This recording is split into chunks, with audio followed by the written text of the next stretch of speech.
as a woman with a transgender history, I very quickly had to learn to look at the people walking towards me and assess my safety, look at the people who are following behind me in assessing that safety, look across the street to see who's walking towards me on the other side of the street. For 40 plus years, you had to live a life of really wearing a mask to feel that society would accept you.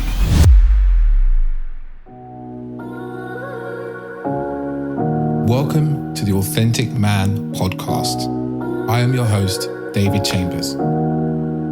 This is a podcast for men who want more and less from life. More deep connection, more emotional intelligence, more self-awareness, and more great sex.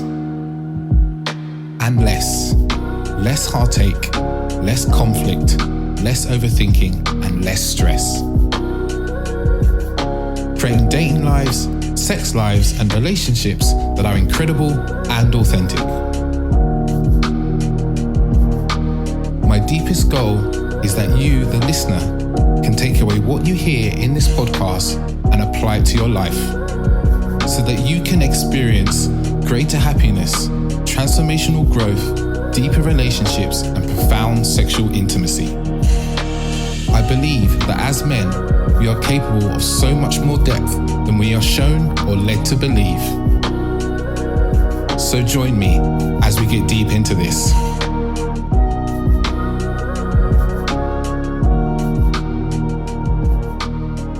Welcome back, listeners. Welcome back to another episode of the Authentic Man podcast. I'm your host, David Chambers, as you know, because you just listened to a little jingly thing that come at the beginning.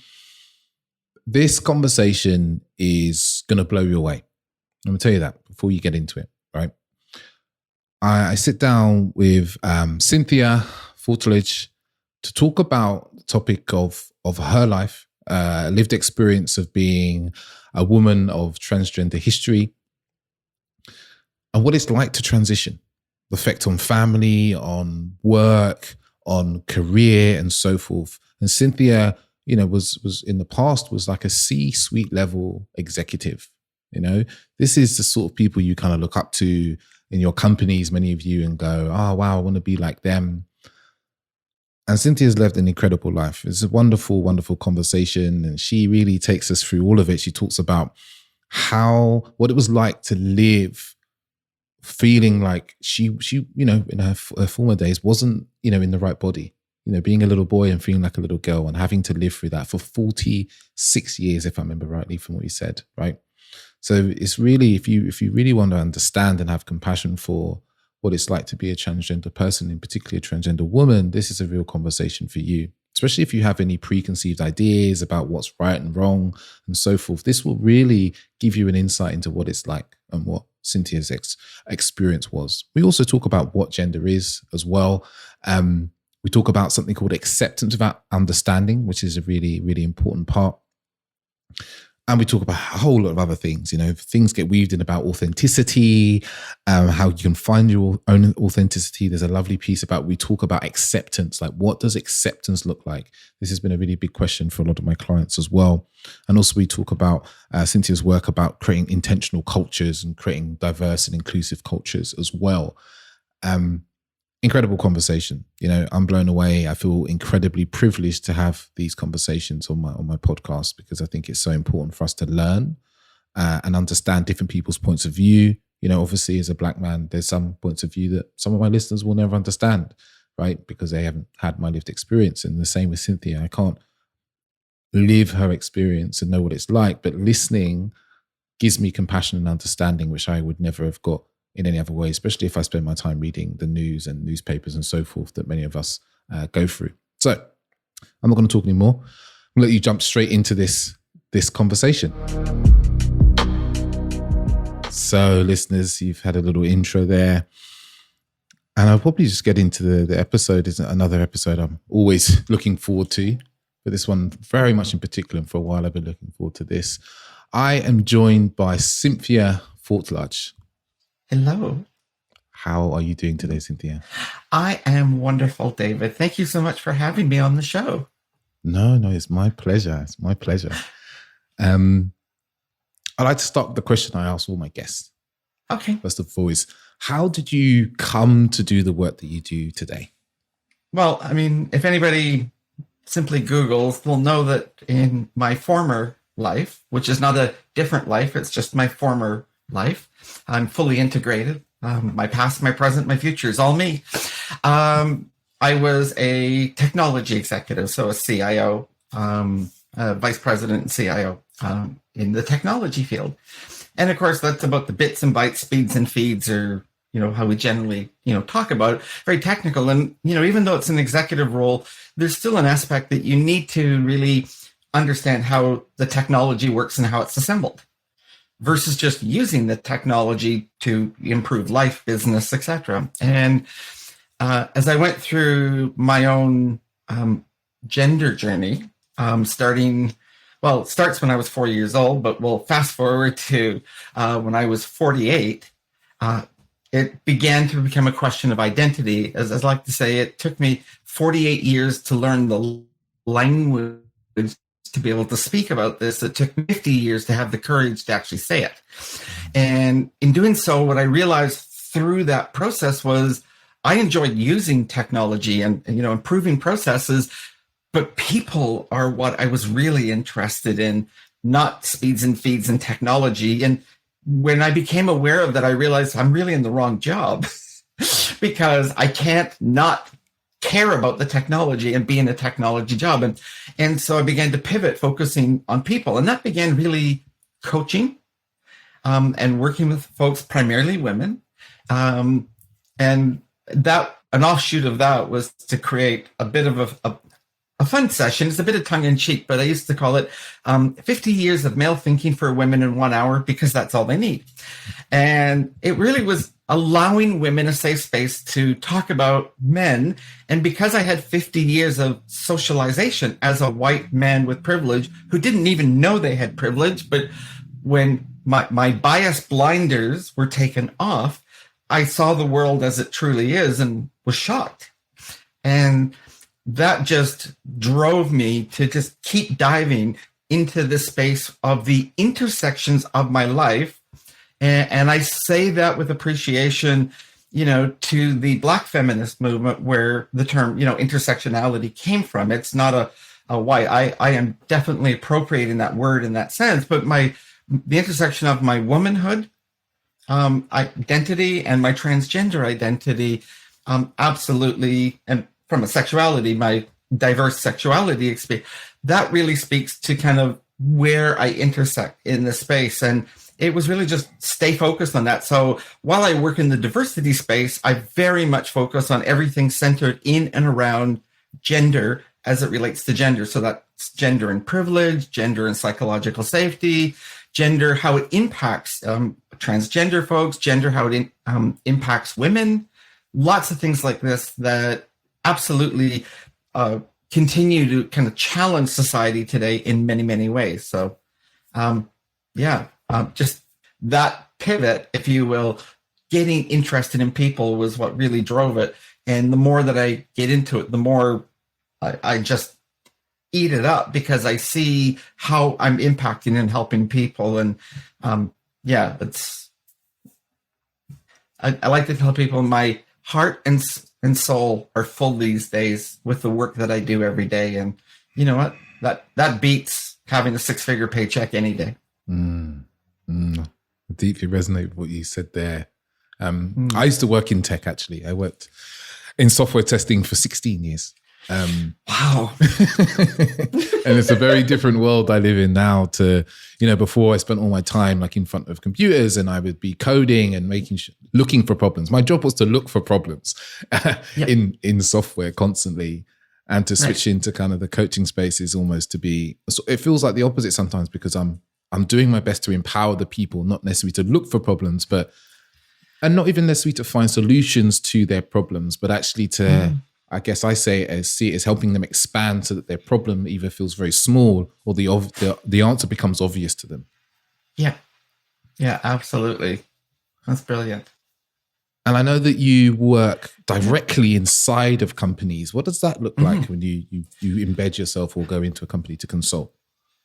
I mean, the consulting, I'm lucky. It is much more of a traditional consulting. You offer to give the advice, because the work itself, the outcome of, quote, the consulting, is an organization has to do the work to create an intentional culture. And when I use that phrase, what a lot of people talk about, oh yeah, we're on an intentional culture journey. That's this quarter's goal, or that's this year's goal.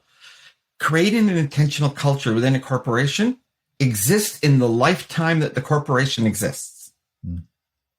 And therefore, it's not something you do in a quarter or, in a 6-month cycle or in an annual cycle. It is something you do every day and live it. Well, I can't live it for them.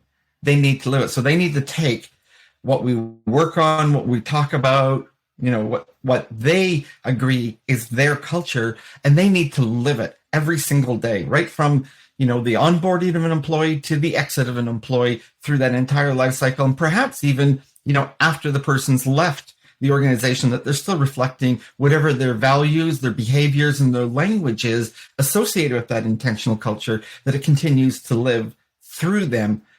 I can't do that. I can simply help get them on the right path and move them towards it, but they have to do the work. And it is one of the benefits of the type of consulting that I do now compared to, say, the tech consulting world, where you may actually have a consultant do some of the specialist work for you.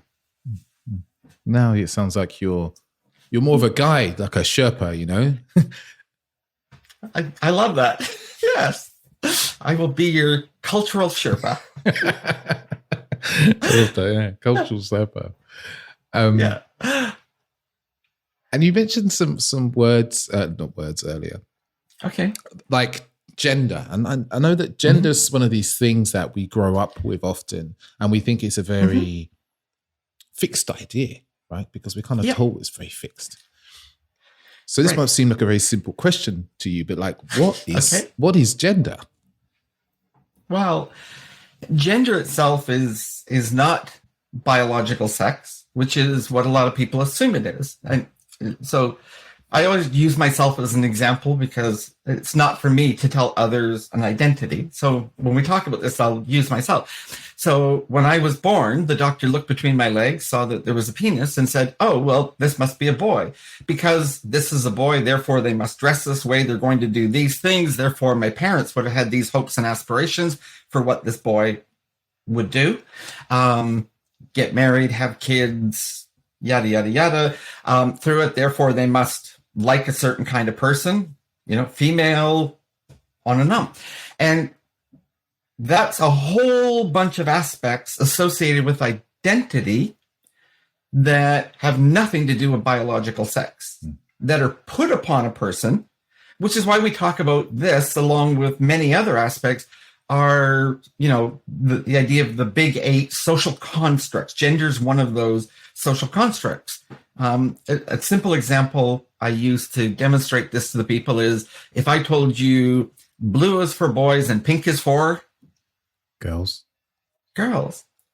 Did you know that prior to 1940, every baby that was born was put in a pink blanket? Wow.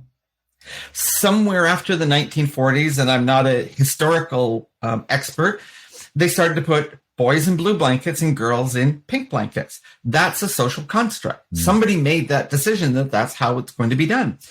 And so that's really the whole idea, to take the aspect and say, well, the identity that I was born with, believe it or not, Lady Gaga's right, we are born this way, that in my brain, the part of my brain that developed at a different cycle through gestation than the part of my body of my genitalia received a different set of hormones. And that sent a signal that said, I am female. So I was born thinking and believing that I'm female. Clearly, I didn't have language when I was born. I would say I probably was devoid of fear, being a baby. And it's kind of through the cycle of life that you get all of these other imbued properties that I kind of referred to earlier get put upon you. So I know that at 4 years old, I know through therapy that, the recollection of being told to, man up, be the boy you're supposed to be, was indicative of I must have been demonstrating behaviors not considered masculine at the time. And therefore, I was socially pressured into aligning with everyone else's expectation, which is what I did for the next 46 years. Wow. Yeah. So, just as sexuality was, that told me, well, I had to be heterosexual. Therefore, because I'm a boy, I need to like a girl. And so I ended up marrying a young woman. We had kids and, have a family. I've got 2 adult children.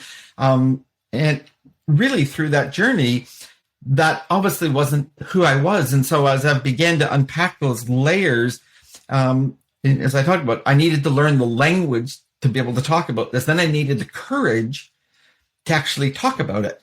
And again, there's a 2-year gap in that alone, besides the first 48 years that it took me to actually get to that point of challenging that whole binary perception that I was living under, because I thought that's what I was supposed to do until I could no longer do it.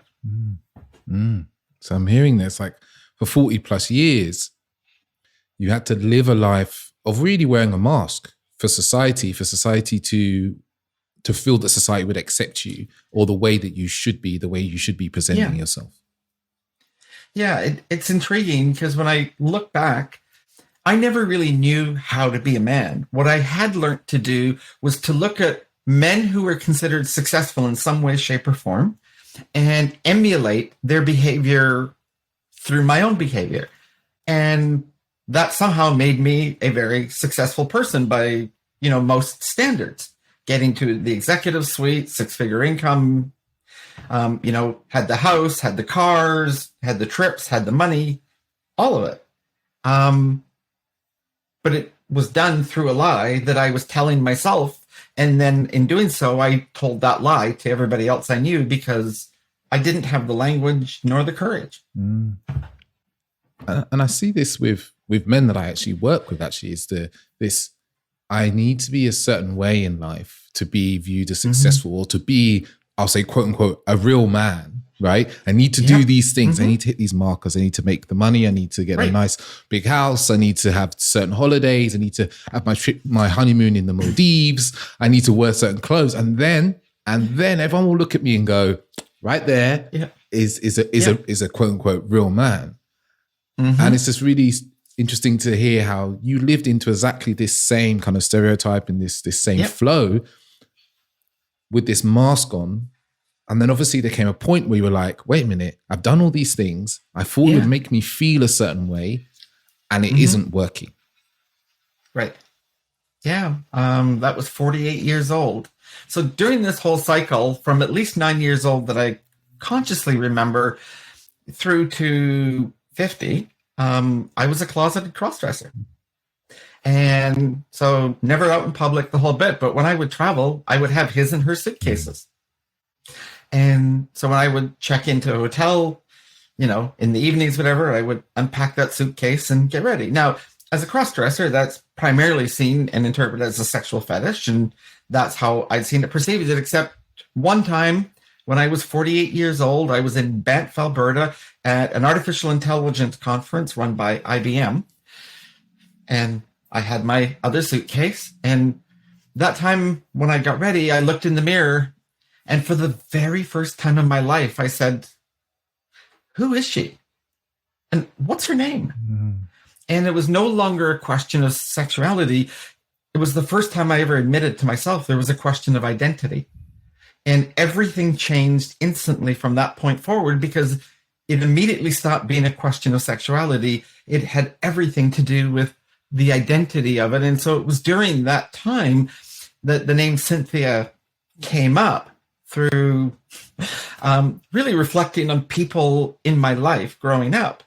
And who I saw was the woman that I saw myself as. And to do so, it just so happened that my paternal grandmother was also called Cynthia, although I didn't specifically think of her in that moment and take her name. But my father thought that I had taken his mother's name, and that's why he disowned me. So, it's a really intriguing journey when you get to that point. And it wasn't until 2 years later that I came out to my ex-spouse at the time. And I describe it in a book that I'm writing. It's not published yet. I wish it was. But I talk about it was like an atom bomb in the relationship. And I think if we had love and acceptance, which, acceptance is a big word in the work I do and the life that I live. I'm not perfect at it.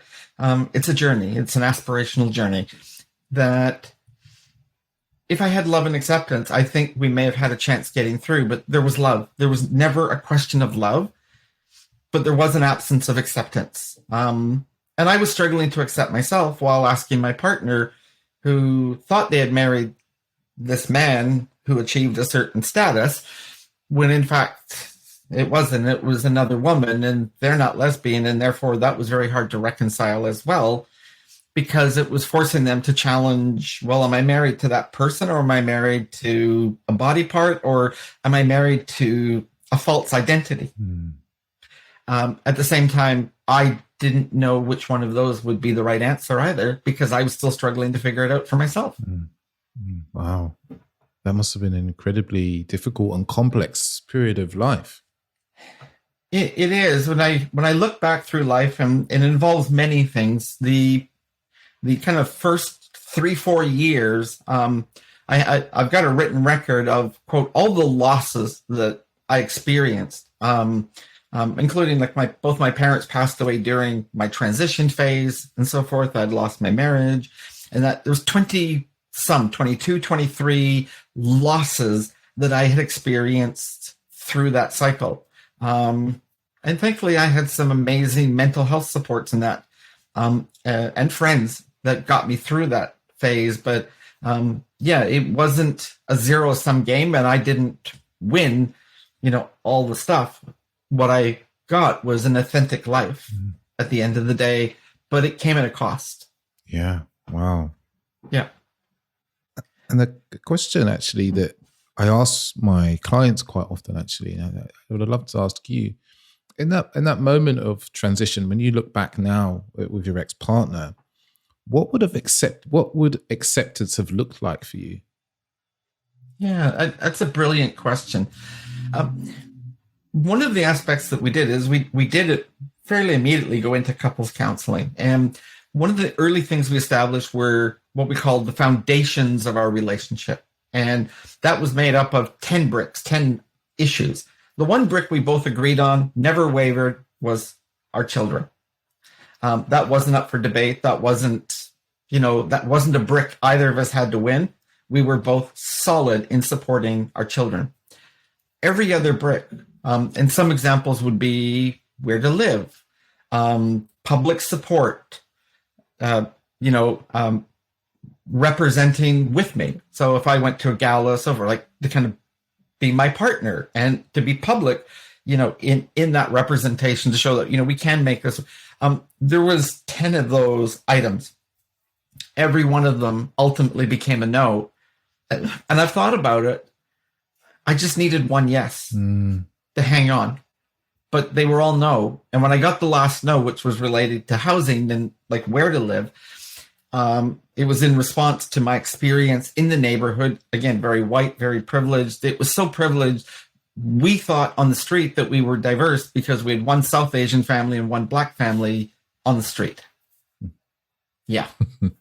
Everybody else was white, upper middle class, kind of neighborhood. So clearly not. Living in it, didn't know. Again, I talk about the idea of bias that comes from privilege is living with blinders. You only see part of the world in one particular way. And so that was the experience that we had. And, that one of the neighbors, I had an encounter that kind of went with a hand up and went, you go be you on your side of the street. Wow. And it told me that was not a safe space for me to be. Many of the other neighbors were very indifferent, i.e. they were not supportive, nor were they, negative commentary, but that's also, that's fence sitting. That's also dangerous, right? Silence is violence. And I don't know where they sit if push came to shove. So I asked us to move, and that was a no. The living conditions alone were very different. And it was like, I can't live in that neighborhood. So we can't continue that existence that we had because it won't happen. And so that ultimately led to me asking for the divorce, realizing that there was love. There was definitely love. There just wasn't acceptance. Wow. Thank you for that. Yeah. Because often we really struggle to have an idea what acceptance looks like. It seems to be a question that I speak to a lot of my clients who are in relationship, like what acceptance would look like. But you really beautifully described it there, that, like you said, there was just one brick. One of those bricks would have been enough for you to feel that who you are and who you're living into is accepted. Yeah, that there's something to build on, right? But when there's no bricks in the foundation, that other than the children, there was no other bricks that we could build a relationship on. We had lost all foundation to the relationship that we had, and that was sad. Yeah, incredibly sad. Wow. And you mentioned your children. If I remember rightly, you've got two adult children. Correct. What was it like to go through that transition process with them? Yeah, I mean, so I came out when my daughter was completing high school in Canada. That's about 18 years old, moving into uni. And yeah, so that was kind of, one of the aspects that happens besides turning 50 that year, which is certainly, I think regardless whether you're a man or a woman or identify, 50 is kind of one of those ages you kind of stop and question your life. And certainly for me, it felt important to kind of measure my life where I thought I might be to where I was. I had a bit of time to change the trajectory if I needed to, but otherwise it was just a great kind of pause. But when your child is finishing school and leaving and moving to uni, where uni is just interested that where's your checkbook, they really don't want you involved, quote, in your child's life in the uni space, at least in North America. And in doing so, that element of my identity that was my daughter's parent was gone. So not only at 50 am I questioning myself, my identity with my relationship to my daughter in school, that relationship disappeared. So again, that's another, okay, well, who am I?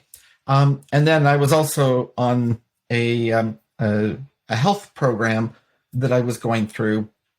And in doing so, very short, I went through this exercise of, really the motivation to stay on the program. And so the first time I tried it, I said, well, I want to get healthy and to retire and travel the world. Lasted about 3 months, fell off the wagon, had to reset, went back and said, I want to retire, be healthy, to travel with my partner, to go see the world.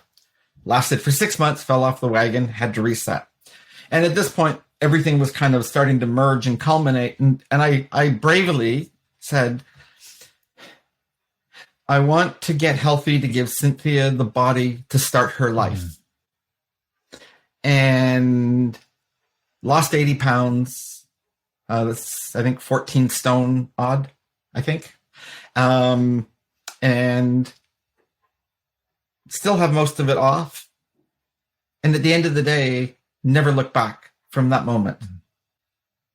And that was so powerful.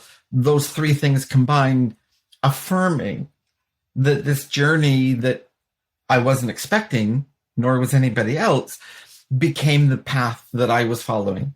And that just was an absolute reaffirmation of, the direction that I have to go. And of course, that meant many things. Went through that very tumultuous period. Wow. And it's that sense I get of when you connected to what was most important to you. You in that journey, it's like, what was most important to you, and bringing Cynthia to the world and giving Cynthia a body, a vessel to live the most full life was one of, if not the most important and most potent things that brought you forward and gave you commitment to that journey. Yeah, that idea of that radical honesty, even with yourself, was to do it. Now, I mean, the program was on. I didn't have to write it up, but part of it is, to make that brave declaration. So even the person that I was with, I had to, quote, come out to them and deal with it. Now, they were very much a part of my very privileged executive network, very trusted party. So they were also the party when I went, okay, I've got this challenge. It's related to gender. I wasn't at that point considering myself transgender. I wasn't making that declaration, but I really need to speak to somebody in the mental health field related to that they help connect the dots.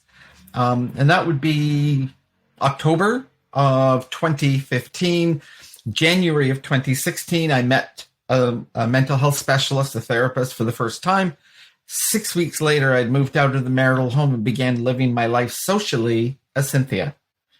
Going to work still as my male identity, but coming home. Within weeks, I had to come out at work. There was an interaction with HR and management that forced me out. And then everything kind of rolled, but they had until November before I actually showed up to work for the very first time. So they had a bit of time to work at adapting it. But, unfortunately, after 3 years of trying that and working at it, I did end up having to leave that role, partially because of a intentional culture misalignment, i.e. I had become my authentic self, and the culture that I'd helped create did not authentically align to me. And it was like, oh gosh, this is one of those workplaces where the culture no longer fits. But at the same time, there was a number of actions that led to me departing on a non-disclosure agreement that simply gives you an idea of perhaps the environment that was created that I had to navigate during those 3 years while on the job. So, wow. Yeah. So would you say that seeing the mental health professional, it sounds like from what you've said there, and it might not be how it is, it's just how it sounds to me, it really accelerated your process of transition?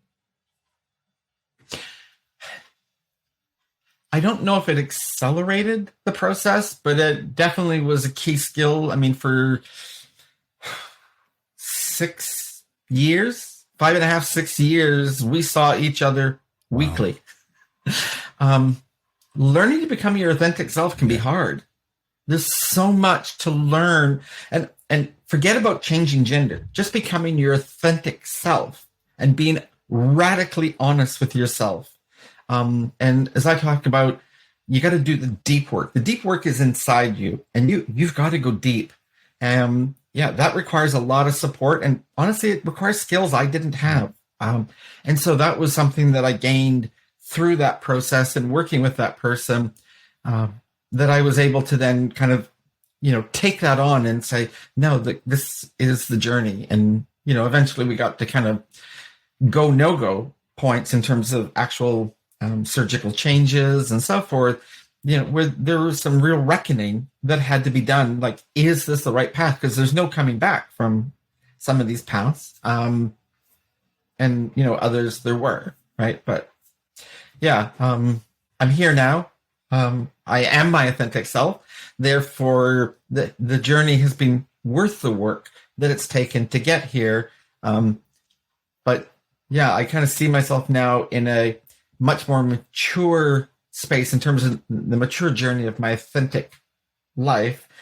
And it's really allowed me to reflect very differently on a lot of hot buttons and hot topics that are out there today, in that I see them, but I also recognize my own bias coming into those topics, because clearly my journey has been done in a particular way.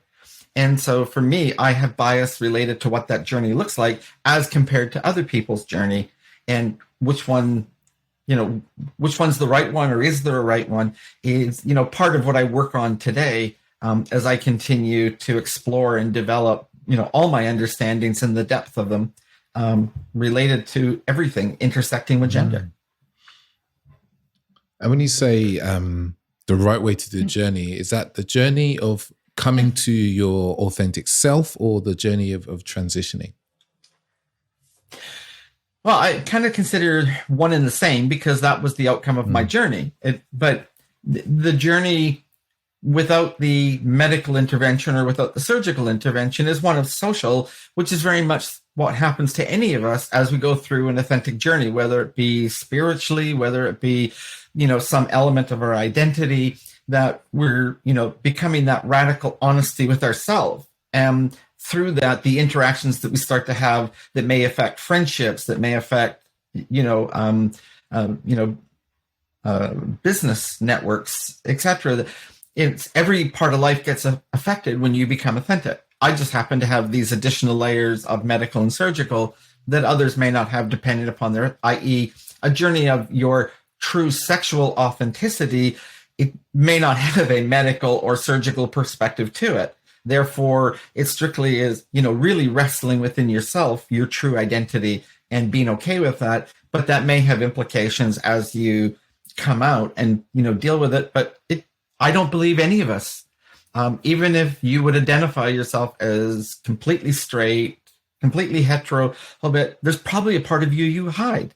And therefore, we are not being completely authentic in the way we always feel we have to hide some part of us for, and again, the reasons are usually to do with shame or vulnerability, as Brene Brown talks about. I talk about fear, uncertainty, and doubt as those stories we tell ourselves. And so usually it's something to do that's either internalized or externalized that's being put upon you as to why you might feel that way about it. And you have to wrestle that to reach your authentic outcome. It's not just saying, well, this is my identity. There's ramifications, and that has impact to how you interact and see the world. And therefore, to become your truly authentic self, you have to work through all of that, which is the deep work that I talk about in order to get to that end game. Yeah, does that make sense? Yeah. And I'm just rolling around my head because it's so important what you've said there. It's like, we all have things that we're hiding from the world. We've all got little things. Like, even as you said that, like, my mind popped up about 5 things. Like, oh my God, I hide these from everybody. I don't tell anyone. And I imagine the listeners are also sitting there thinking, oh God, there's these things that I hide. It might be, something as mundane as this guilty pleasure of eating Marmite out of the jar, or something way, way bigger than that, right? Sexual orientation, particular type of desires, and sexual fetishes, for instance. Right. And we all have them. And as you said, they're part of our journey is to integrate those into who we are. And that can reflect in us making external changes to the way that we live life, the people we spend time with, the way that we speak, the way that we act. But they can also be almost completely internal and only have the slightest of ripples on our external world. Yes, exactly. Yeah. So, I don't believe many of us live an authentic life. And that's the challenge that I would put to everyone is, what's stopping you from living your authentic life? And what supports do you have? Do you have an amazing coach that can take you through that journey? I happen to know one I'm talking to. Thanks. You're welcome. And like, because I feel like the conversation around transgender people in the media, maybe this is just my lens, right? I'm also really aware of the lens that I observe, because I guess from the work that I do as a coach is part of what I feels really important is I cultivate as much compassion for people as I possibly can, right? Because I don't know what someone else is going through and what's got them to the point where they are now, but I can understand without knowing that it could be really difficult, right, to lead them to make choices that they make now. Yeah. And I see in the wider world, what I see is a lot of kind of fear-mongering and hysteria, in particular about trans women and trans people in general. Yeah. And I always sit from a point of like, man, what would it be like to have spent my whole life feeling like I wasn't quite in the right body, right?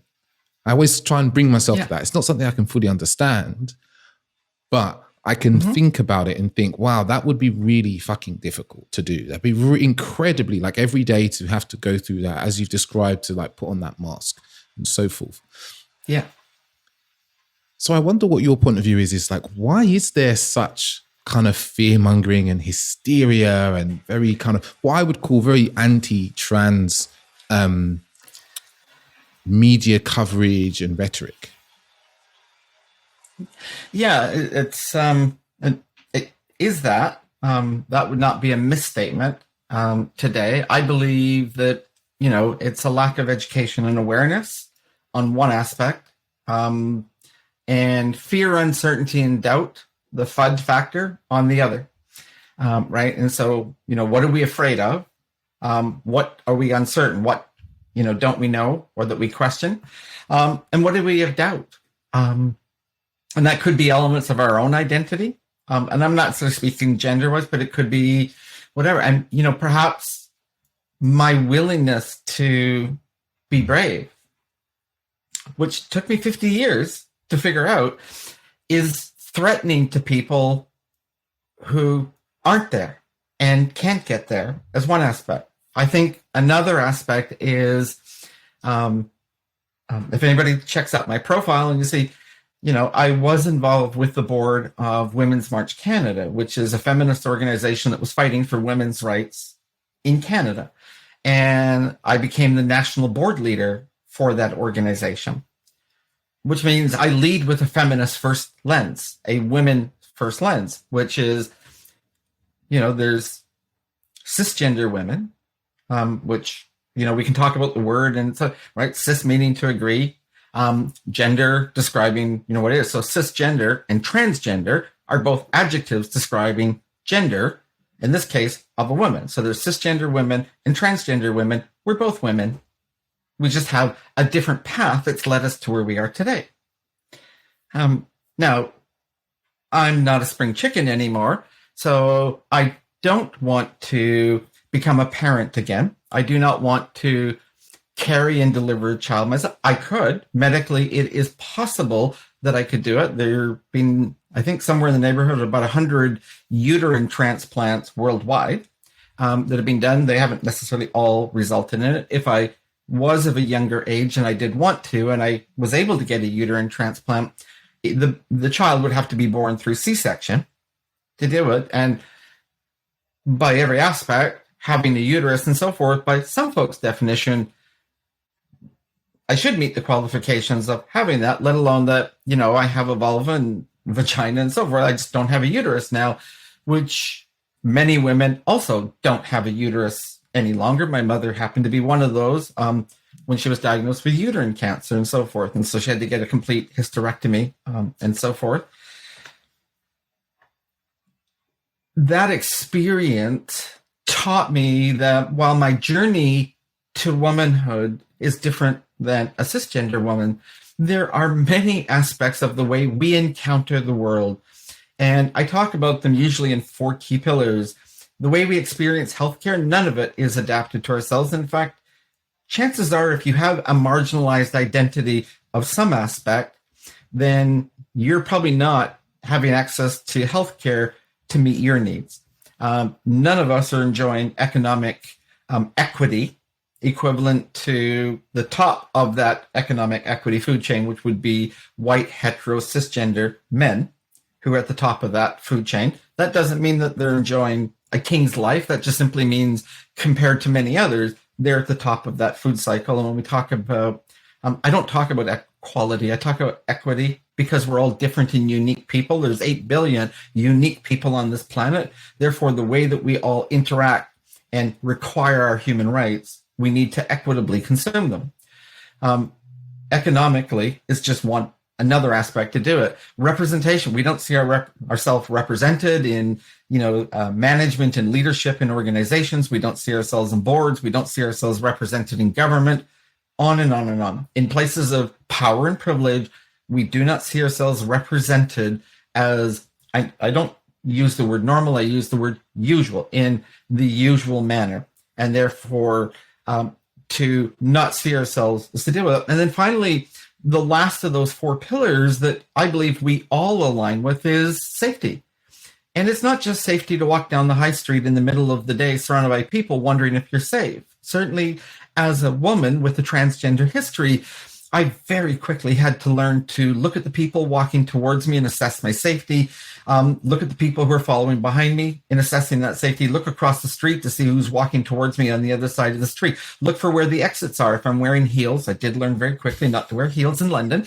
Would I take them off? Would I use them as a weapon to do it? I love my heels. Do I have to throw them, leave them? Like, what do I do? And safety became an absolute, tantamount question that I had to learn very early on, and in fact, consider it as the recognition of the first loss of male privilege that I had to experience was the moment I was no longer seen and perceived by the world as a man, but a woman.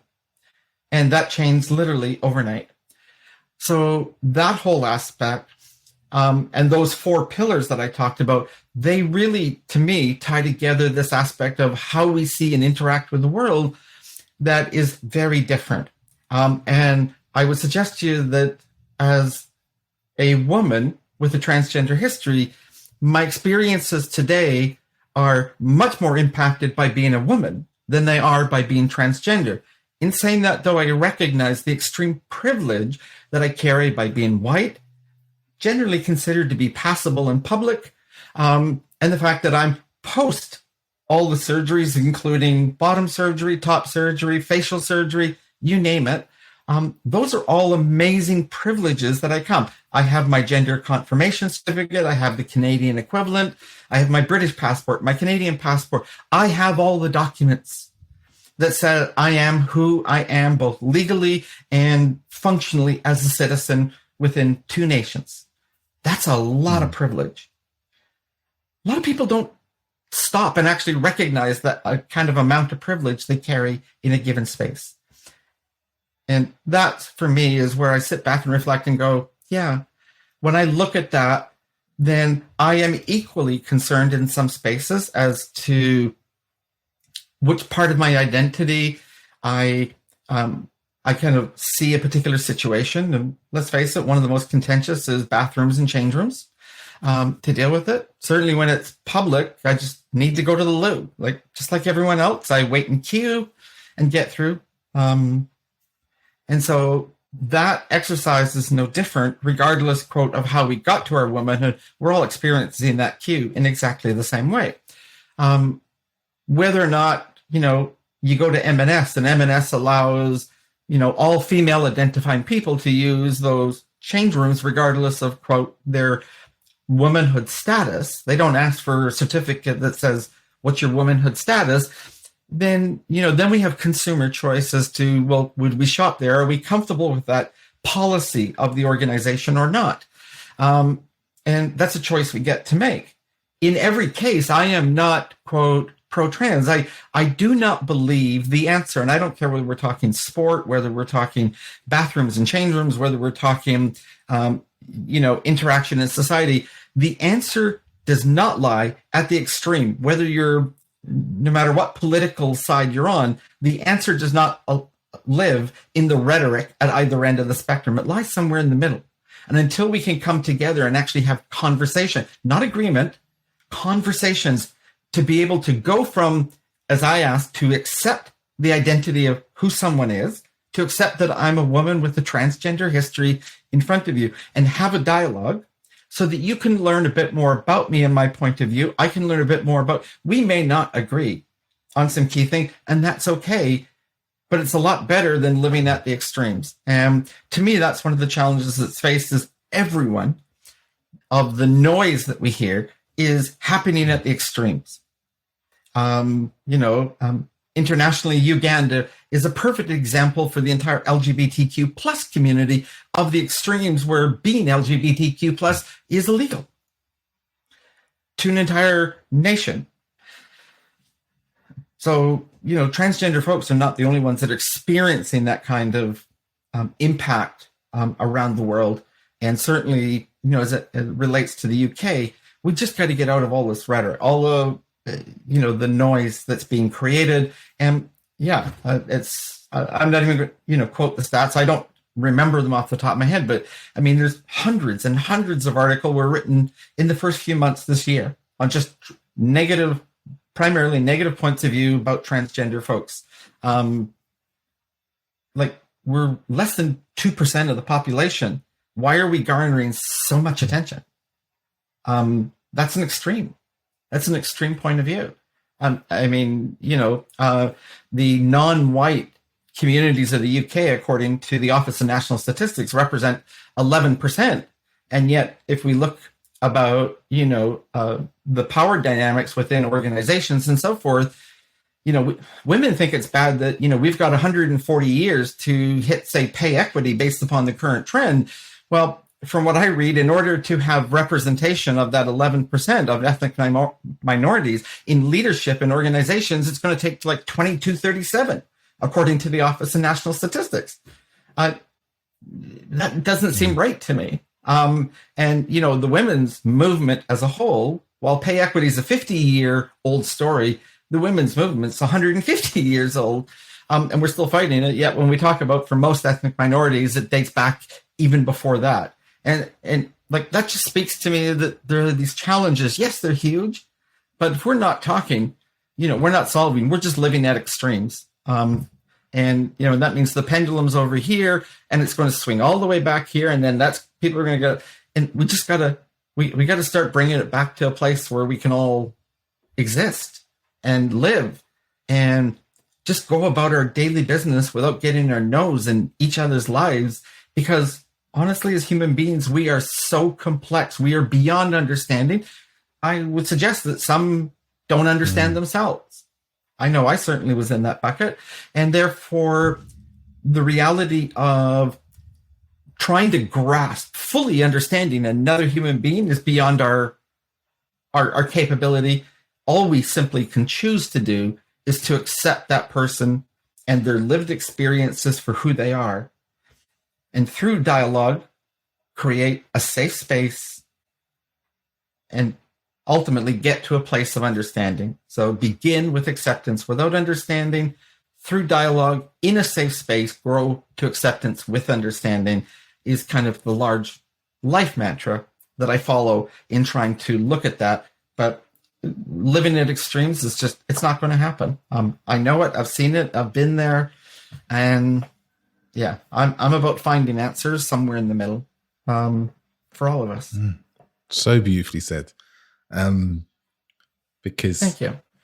It's exactly what I kind of see. We have this land of polarizing of everything to create reaction, and that's just the media's job, is to create reaction. And we often think about it as external reaction, but I don't see it that way. I think in the nuances of my work as a coach, what I see is what the media is attempting to do is to create internal reaction, which is fear, stress, worry, anxiety, not necessarily the positive stuff like the joy, the happiness. They're not in the business of that, because that doesn't make us take action, because our minds are so biased towards negativity. There will be some people who want to swing the complete opposite way and want to have joy and peace and love and so forth. But to create this reaction gets us into action. It gets us to do stuff, right? A lot of the time it gets us to be angry. Yeah. It gets us to write hateful things on the keyboard or say hateful things in person. But this constant reactivity in our bodies does a lot of harm to our internal systems as well, and our minds, and how we start to interact with people in the world.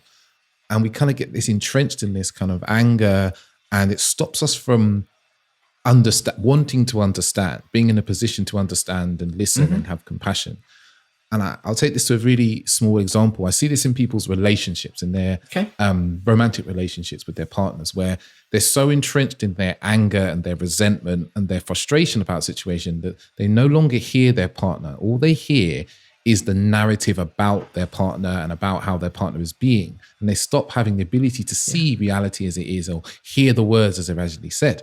And when we spring this back out to say, the issues we have around transgender people, it's happening on like a mass scale. People aren't able to listen to someone's experience and what they're going through in their own pain and have compassion for it, because all they can do is sit with the narrative that's been created by politicians and media outlets and the fear-mongering stories. So what I'm really hearing from you is we need to step out of that kind of anger and frustration and story and actually be in front of people and listen to people with experience of the various issues that are out there, and see the humanness.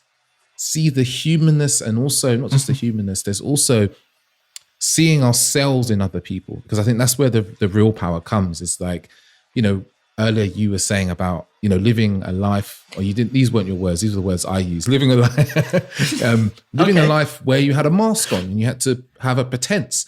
And I instantly put myself in that. I'm like, man, where am I pretending in my life? And like, what's the toll on me? And what's the toll on my friends? And God, what would it be like to live like that for 40, almost 50 years? And suddenly I have a new level of compassion because I've heard it. I've put myself in that situation because I've been open to doing so. But what we're really missing in society as a whole is a willingness to be open to other people's experiences and put our reactivity and our own emotions to a certain degree to one side while we listen. Mm-hmm. Absolutely. And it's hard.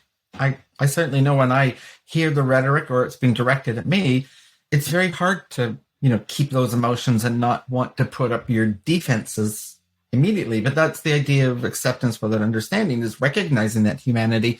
And in doing so, working towards creating that safe space where, as I talk about, certain corporations where people can feel they belong, because that's what employers want to do, is to, acquire, grow, keep staff. So you need to create safe spaces to do that. But in society, it's not the same. Maslow, a famous psychotherapist, talks about in his hierarchy of needs, the whole idea of, in the hierarchy of needs, level 3 is love and belonging. So we actually are all predisposed to a psychological need to belong.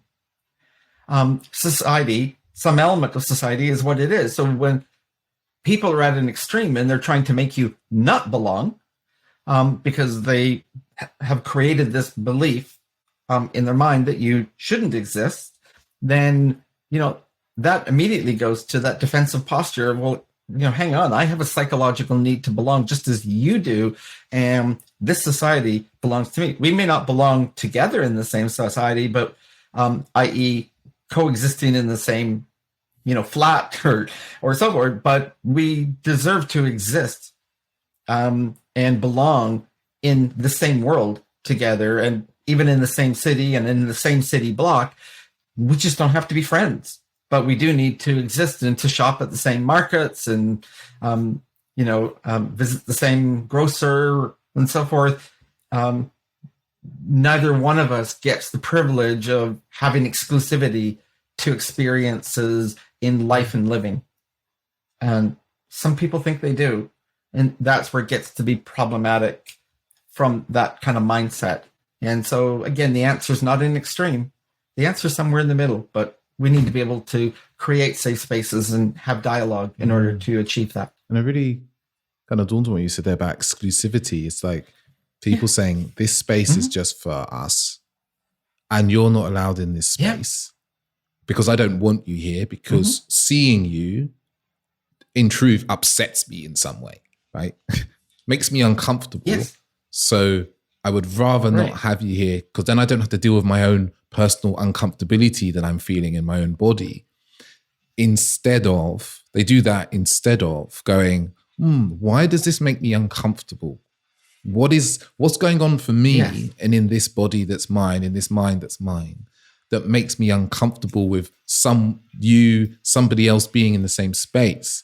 And doing the work, as you mentioned earlier on, is doing the work and going, okay, what's going on there? Why do I feel uncomfortable? Like, what is it there? Like, oh, maybe I was brought up in a very religious household, right? And my mum said certain things. Yeah. Or maybe there's a part of me that would love to wear women's clothes, for instance, but I feel that if I did that, the world would disown me and reject me, right? Because if I accept you, I'll have to accept that part of me, and that's way too hard. So it's better for me to reject you and get rid of you, so I don't have to see that part of me in myself. Could well be. Again, I do not predispose why someone may feel that way. I want to have that conversation so that we can arrive at an understanding between each other as to what that actually means. Wow. Yeah.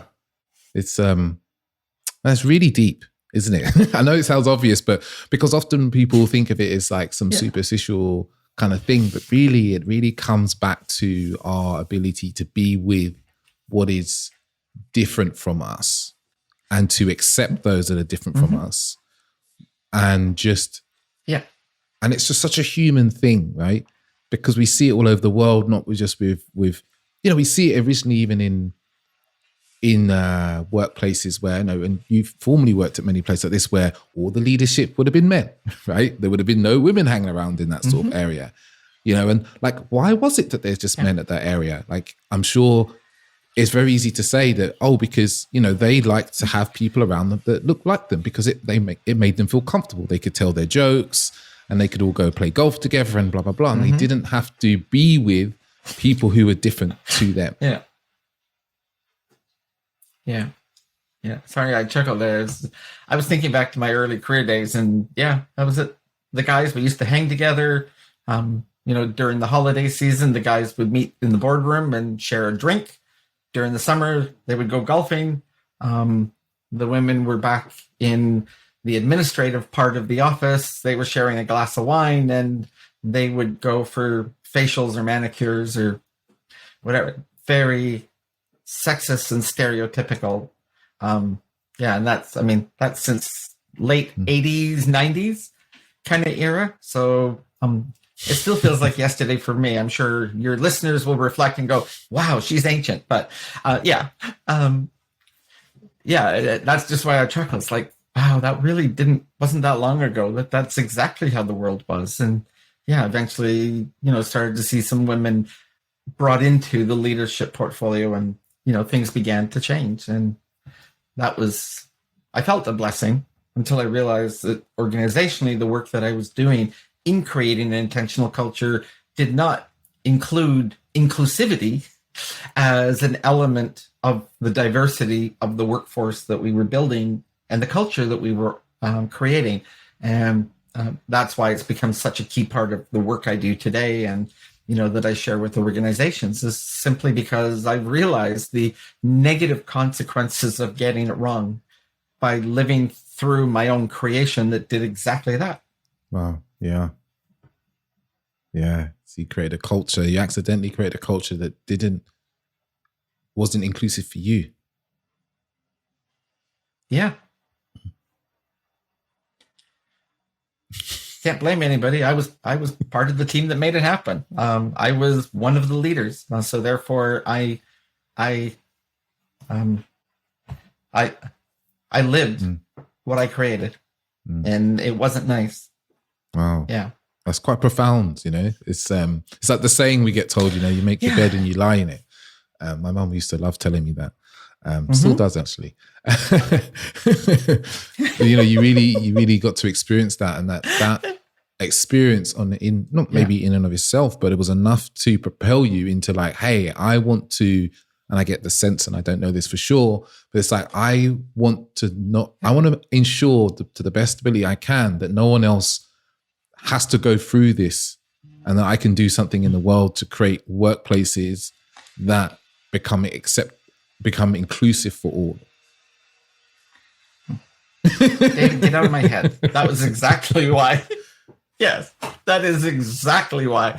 And I don't talk about that part. I don't know whether I still experience elements of shame or so forth, but bang on, like, you nailed it. That is exactly why. It's beautiful work as well, because it's, I've worked at many companies, and I've many tech companies across London, and when you're there, especially, as a man, as a black man, because I inhabit this weird world.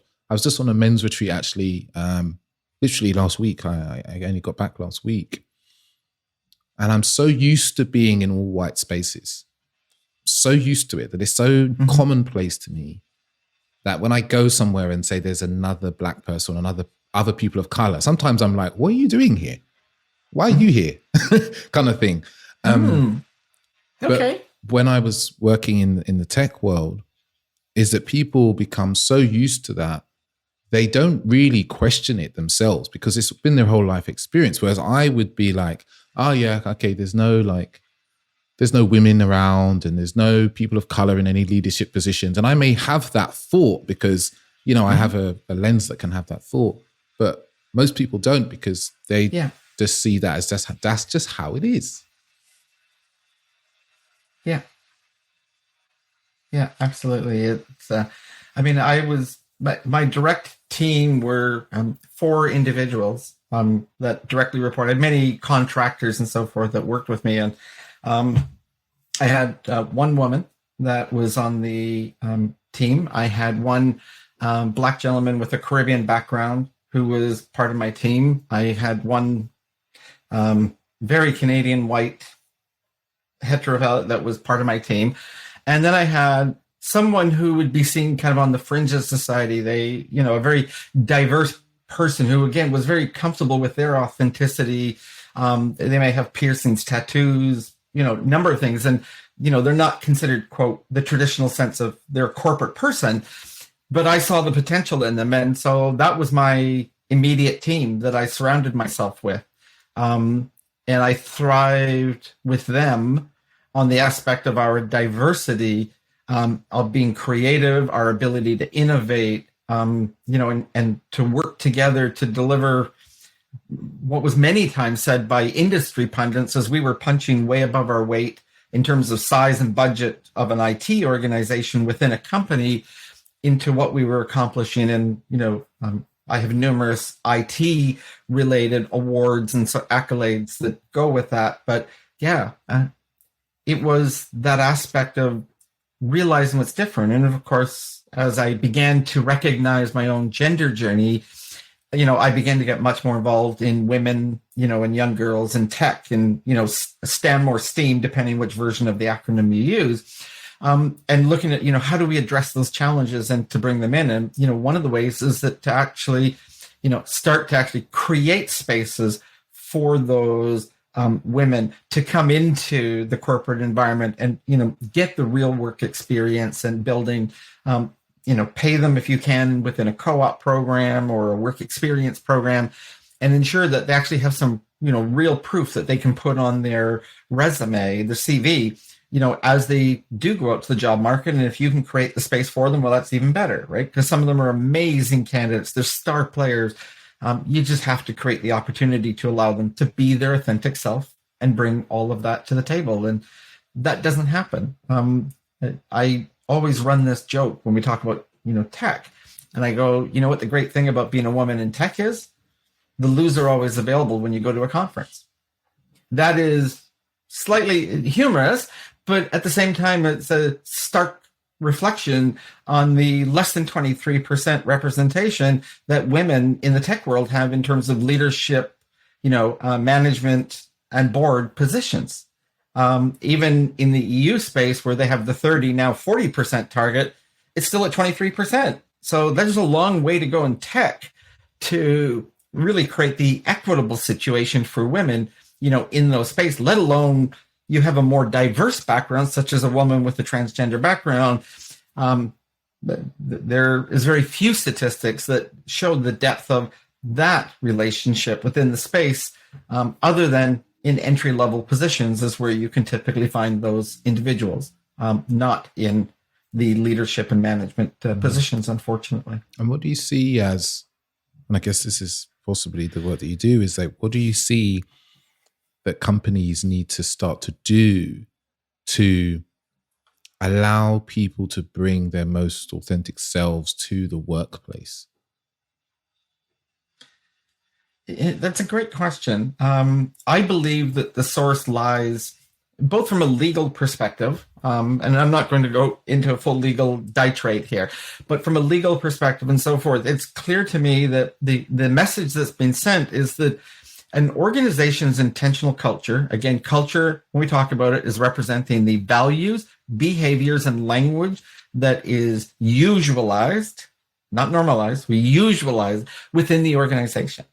And in doing so, that everyone from intake to exit are exposed to and dealt with, which means leaders need to be talking this language, even if they're talking about fourth quarter earnings or some, they need to be using the inclusive aspect of that, representing inclusive behavior. It needs to become ingrained.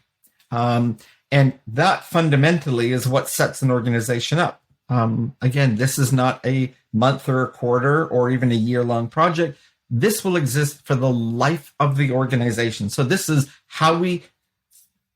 what we value, how we behave, and how we speak every single day for the rest of the existence of that organization until such time as the culture that they want is something that they want to change the process and create a different intentional culture.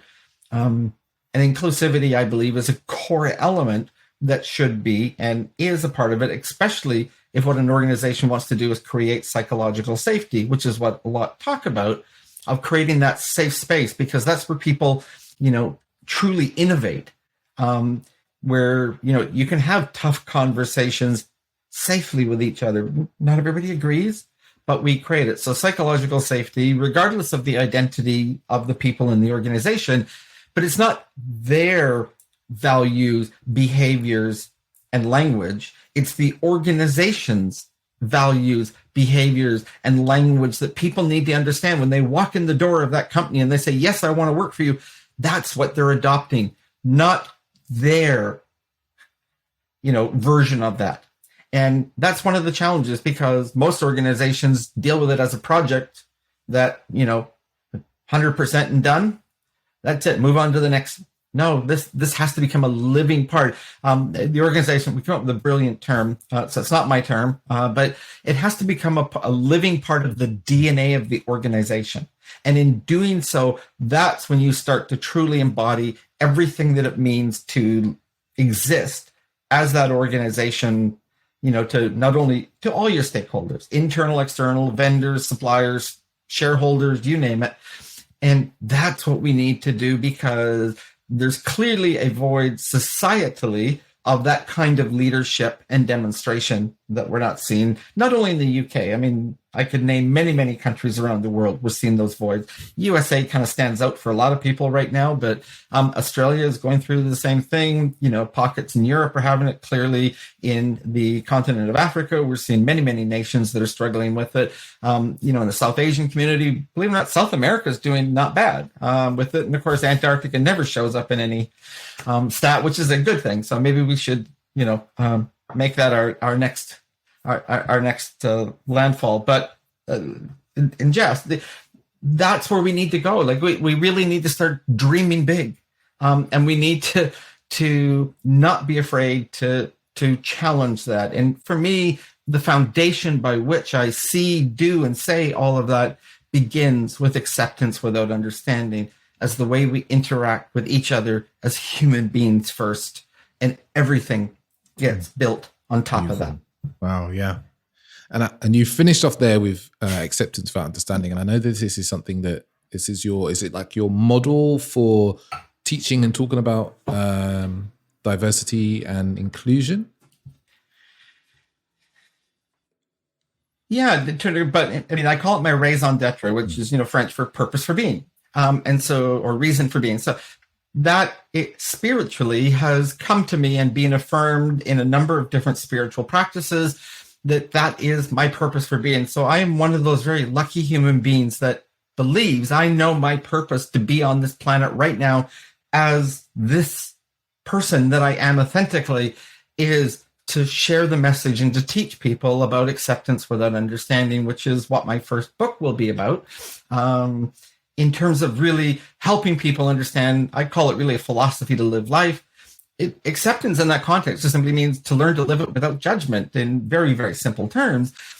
But, I talk about a lot of the different tools and techniques, and I use representative aspects of my journey, but it's not a biography. It's about representing the techniques that get you to living a life of acceptance. I believe acceptance, much like Maslow's self-actualization, is an aspirational journey, not an end goal. And therefore, to live a true life of acceptance will be aspirational. So I keep working on it every single day, because I know I have biases, and I'm acknowledging a lot of those biases. And I know I need to do work on those biases because they're not good, because it filters the way that I see the world and that I'm interpreting, some of these things. And I know that I just need to work on it, because it's not how I teach people to see it. I talk very much from an altruistic perspective when I educate on it, but living it is much harder, and it's work that we have to do every day. It can be easy to teach something, way, way harder to live it in our day-to-day lives. Yeah. Yes. Yeah. And I am no different than anyone else. I'm simply a human being trying to figure out how to go through this life in the best way possible. Big messy game. Yes. Absolutely. And I want to change tack for maybe the last 10 minutes, because I know we talked really briefly before we started, actually, about the topic of dating and relationships. And I know you said something. Yes. I'd like to. There's another question I wrote down earlier that I'd love. And this maybe, actually, we're going to tie this in. I was going to make it work. Go for it. You talked about switching. Perfect. You know, you said you like almost overnight you switched from being a man to being a woman. Yes. I'm super. Being perceived as a man versus perceived as a woman. Yes. So in that switch from being perceived as a man to being perceived as a woman, how did the world, how did you experience the world shifting in its, how it responded and reacted to you? And I'm also really interested in how this manifests in the world of kind of dating and relationships and sex. Like, how did that shift you? Because that's like incredibly unique experience to really, I'd love to hear about, and I imagine my listeners are also on tenterhooks now. Okay. Good. Share some history with it. I haven't shared this, I don't think, in any other platform, so this is the first. So, of course, I was married for, ultimately, it was 32 years that I was married. So that was considered, a heterosexual marriage, except at the end where I had transitioned and my identity had changed. And so the divorce decree, is Cynthia Fortlage from my ex-partner. So it would show a same-sex divorce decree. And clearly, at that point, what most people don't know is I only dated 3 times before we ever got engaged and married and so forth. I celebrated I was engaged at 18, married by 20. I always talk about, we went to Jamaica for a honeymoon. We came back, and in Canada, we went to Niagara Falls. I was 20. I could legally rent a car in Canada, but you have to be 21 to drive a rental car in Canada.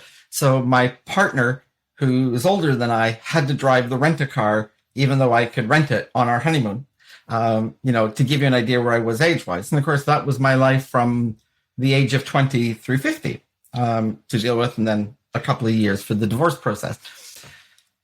When I came out, I did not date. I still considered myself at that point married and so forth. I still wore a wedding ring every day. And it wasn't until the point that we actually had a fully written and executed separation agreement that taken us down, separating assets and everything else, that I took off my wedding ring and I put myself out in the dating. I ended up on 7 dating apps. It's not a healthy. This is why I love talking to Asa, your partner, because it's like, this is not a healthy background. But what I found really intriguing was that, of course, through this process, that not only am I dealing with my identity changing in the eyes of folks, but from a dating perspective, there's this element of kind of a transgender person pre-surgery, kind of during the transition, or a transsexual phase. Some people call it, the best of both worlds. And then there's a post-transition, which is very much fully a woman. And I'd never dated in over 30 years. So I entered the dating pool and I figured, because I had no surgery and it was really just the social transition initially, and then a medical transition followed not long after. Gay men would date me because I kind of had the right physique, if you will. And they went, Cynthia, you're too much of a girl for us. It's like, okay. And then it was like, I'm also interested in girls. So I tried dating some lesbians and they went, you're not woman enough for us. Okay.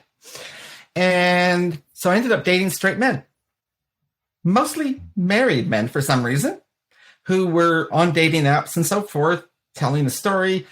As you tell, you and I have had a great banter. I really work at trying to create safe spaces, and it happened on the dates, and they would tell me that they're married. That's how I knew. And it was like, oh God, why am I attracting this kind of person? But it got worse as I began to go through surgery, and I had this best of both worlds. Well, I only got interest from married men who wanted to experience this thing, right? And I became a non-human who was overtly sexualized for the sake of an experience for the other party. It was nothing to do with what I wanted. It was their experience in the world. And then we kind of fast forward through that phase into a post-surgery, and those people that were interested in me no longer were interested in me at all because, well, I was like every other woman. There was nothing special or unique that they were interested in. And so I began the whole dating cycle again with men because I felt, oh, well, now I'm a woman fully. Therefore, I kind of go back to being heterosexual. I'll date men. And I did. But then I started dating women too. And so I was very fluid in this space of being pansexual. And then that began to morph into being with many more women than I was with men. And it's like, oh, well, do I do pan, lesbian, whatever? And I said, forget it. I'm not playing with these labels anymore. I'm queer because I found that my sexuality, while my gender is fixed, I know who I am as my identity, as my gender, but my sexuality is still very fluid. And therefore, from a dating perspective, that's it. But, I have realized the things that I want. I mean, I'm not a spring chicken. So I want that person that love and accepts me, right? True love is, as I found out from the marriage, love was not enough. Even when there was a ton of it, love was not enough. There was love and acceptance. So I want love and acceptance. That acceptance has to be to accept me as the woman that I am and not some other aspect of identity, certainly not fetishized or anything else.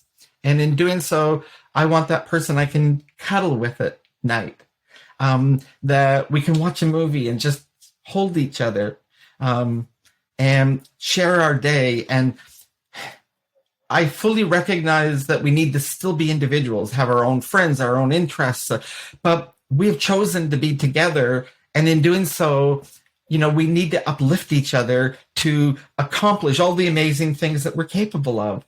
I didn't know those things before, David.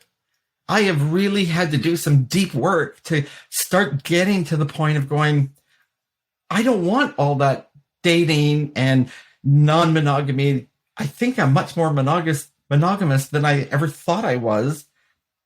But I also know that I'm very open to group play and, being a unicorn. And so it's like, okay, it's not fixed. So that part of my life is very fluid, which is why I just simply use the word queer. But so I am looking for that person who sees me and wants to experience me as that primary person in their life, that we are there to uplift and help each other, but we're free to absolutely have this ability to be individuals still and not be defined as, I think what happened is that phrase from the Bible, when you go through a marital ceremony, it happens quite often where they go, the two become one. Well, with my ex-partner, we literally did. We lost our identities and became one. And therefore, we didn't have individual lives. So no wonder when I went through my journey that it blew it up. And now I want to respect that aspect of finding myself, but also a partner knowing who they are and us finding each other to spend that quality time uplifting each other and being each other's best supporter. And, a little romance along the way is a beautiful thing. And this is so, I hear this from many of my clients and even also clients I work with is we just want to be seen, we want to be seen and held and loved for who we are, for our own imperfections and how they show up, and without kind of the kind of personas people put on us, like we want to allow those to dissolve away and to be seen in, as a word I often use, is in our humanness, in the core truth essence of who we are, and for someone to see that and hold that dearly, hold it in their hand like a newborn baby, you know, and be loving and kind, and bring that into their heart as well. Yeah. So I will find that person, because I put that intention to the universe, and the universe always brings, not when you want it. It's not a self-service. You know, the universe will bring it to you when you're ready for it, and so you can set the intention, but you have to do the work to fulfill the intention, right? That's what a lot of people forget. They go, "I want this," and then it's like, okay, but what are you doing to get that? Well, the universe isn't going to give it to you if you're not doing your share of the work. You need to do the work. You can ask for the intention. The universe will absolutely give you what you ask for, but you need to be ready to receive it by doing the work to be ready to receive it. And for me, that's when it comes to this world of dating and sexuality and so forth, I'm still working on that. What a journey you've had, even just in the area of, like, you know, to kind of relearn. Because if you've been in a relationship for that many years, you know, to kind of relearn, like, what do I want from a relationship? What do I need? What sort of person do I want to be with? What do I want them to be like? How do I want them to treat me? Like, it's, you know, this is the work I'm in. So I see this with so many people. And I do have the odd client I have who, you know, comes to do this after long marriage. And it's really difficult in the new climate, because it's a very different climate, you know, to be moving and living and exploring in. Yeah, absolutely. So, I mean, for myself, I love the moments that I get to spend with Austin, you know, the sessions that she puts together and so forth. I don't think I've been on one where you've participated as well, but it's such a beautiful space to get there. But as you well know, and we have, right, you need to love yourself first. That I have to be my own greatest love. And it sounds selfish at first, but you can't love another if you are but an empty vessel. And so you need to fill yourself full of love first before you can go put it out. And you know what? I think I'm doing a decent job at that. I know I got lots more to do, but I don't feel like an empty vessel, and that I can serve others from that space. Oh, Cynthia, I realize that we are over time a bit here. And this has just been the most wonderful, insightful, and interesting conversation that I've had in a long time. And I have learned so much. I am so joyful that we had this conversation. I told you before we got on, I felt quite nervous, you know, because I was worried about saying the wrong thing and, you know, all that. And very quickly that really dissolved away from me. Very quickly, I just felt that kind of dissolve into the ground and away. So I'm just so grateful for you and the work you do, and for you to show up today and tell your story so openly, so honestly, so vulnerably. And I guess my next question to you would be, thank you, is, so how can people get more of you? You know, how can they invite you into their organizations? How can they work with you? I don't know if you do one-to-one work with people. Sure. Yeah, thank you, Dave. It's really, there's three core things that I do. So one is a consultant. So we talked about that idea of the big picture, the intentional culture work, etc. And it may center around that, but it's kind of project-based work of a consultative nature that happens there. That can include facilitation, you know, having those difficult conversations and being there to facilitate, because as hopefully I made you feel safe in asking the questions and not worrying about the words. It's what I do with my clients. I create safe spaces where they don't have to feel that they need to be experts in order to start this journey. They just need to start, and we'll help them out along the way, because we're there about achieving something much more beautiful and much more meaningful than getting a word or two wrong. It's if they intentionally don't want to learn, well, you can't make somebody learn. That I know from my management days. The second thing is that, you know, I do a lot of kind of lunch and learn, speaking to ERGs, doing just finishing up a couple of sessions with a New York-based organization who made the session mandatory. And it was really an interesting exercise, but in making it mandatory, they allowed an absolutely open Q&A. So we ran for 30 minutes over the Q&A, and I answered every single person's question on that Q&A. Nobody left with a question as yet unanswered. Ones that have come up in the meantime, I have an hour break, and then I'm talking to them again. We're going deep with some of the deeper questions that they've come up with now. They've kind of had a few days to think about it. So I do that. And the other one is that I used to be in the coaching business. I am not a coach. I do not do formal coaching. I left that in 2021. I wasn't the right kind of person to do coaching, but I am a certified mentor.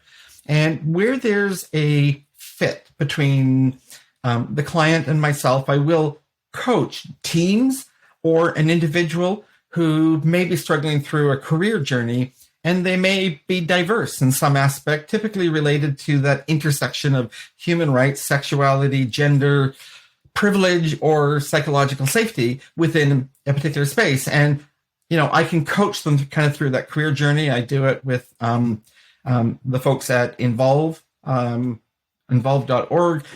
As a certified coach and mentor, I'm, Google I Am Remarkable certified as well, and facilitate conversations in that space. And so I kind of bring this whole ability of my leadership experience and executive training, corporate experience, my board level work in not-for-profits in both the feminist space and the LGBTQ plus space. And then also my own lived experiences, and now 7 years of kind of in this mentorship space, really helping those individuals that I connect and align with. And that's very much a tertiary part of my business, because I just don't connect at that level with everyone, that we may speak, and they go, but we have to kind of really connect and work together. So that's what I end up doing. All of that's available through my website, www.cynthiafortlage.com. You can find me on Insta, on TikTok, and LinkedIn is probably the best platform. If you do look me up and you connect on LinkedIn, please mention this show as to how you heard about me and why you want, and let me know why you want to connect. Awesome. So thank you so much. That's it, David. Cynthia.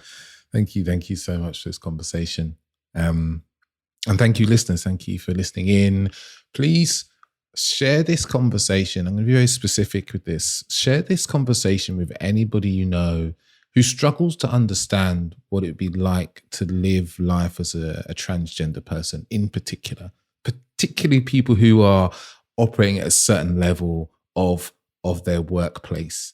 Because there's a level here where they're going to hear human experience, and they're going to develop a compassion and understanding, right? And I really want you, if that's a partner for you, if that's a father for you, or if that's a brother or a sister, whoever it is, really be bold, be brave, and share this conversation. So this is the conversation you should listen to. And, if you do that, I'd love to hear from you. I'm sure Cynthia would love to hear from you as well. Okay, people, until next week, I'll say ciao, ciao.